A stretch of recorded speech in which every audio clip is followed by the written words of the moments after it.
You did that.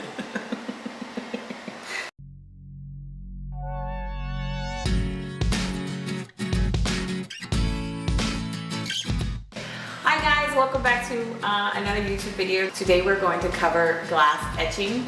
It's actually one of my favorite things to do with my silhouette. I know it sounds kind of intimidating, but it's really not. To take a regular mason jar into a designed one with whatever it is you like. I am a huge fan of, the Texas outline and y'all, because I mean, come on, we're in Texas. If you have any questions, go ahead and put them in my comment box and I will try and clarify anything that I told in the video. Let's get started. Okay, so first you need to pick your design. Next, you're going to set your cutting settings. You can always find these pretty much on any website. I tend to keep mine at a certain level. I will actually put those in the comments. Also, use like your spare vinyl. I use for whenever you're doing glass etching, because you're not going to keep this vinyl and there's no point in wasting it.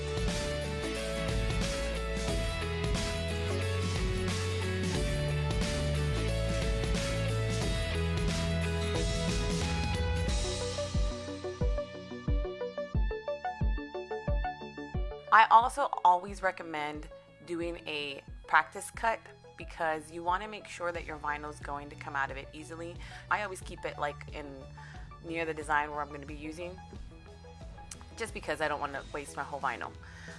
When you're doing that, it helps you be able to figure out that your vinyl is just going to weed out of it easily, because sometimes vinyl gets tricky and you might think that it's going to work, but it doesn't. So that practice cut really helps to eliminate you wasting time and vinyl by not doing it. As you can tell, even though I did a practice cut, I'm still having trouble with my vinyl.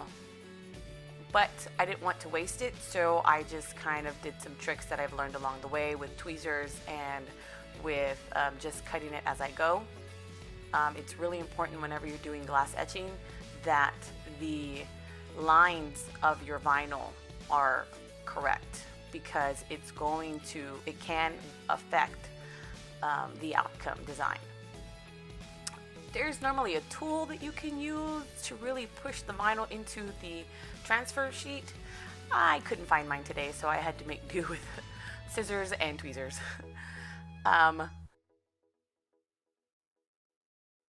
Make sure that when you're pulling it off that you're doing it slowly, just to make sure that all of the vinyl is stuck to the transfer paper.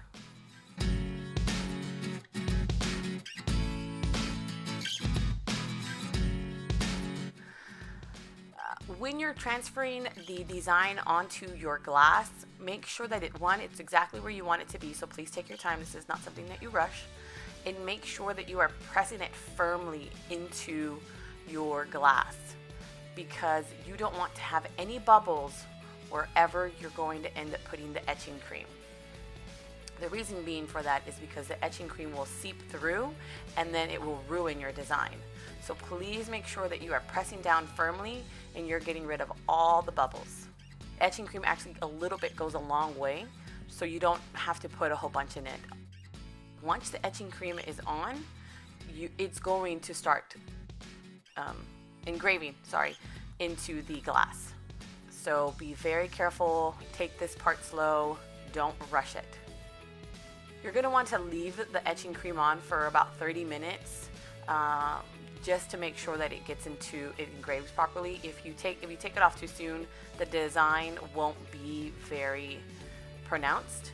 The longer you can leave it on, the more pronounced the design will be. Rinse it off, pull off dry it off, and then pull off the design slowly, and then you will have the design that you just etched on there. So there you go, guys. I hope you enjoyed this video and you have fun etching things.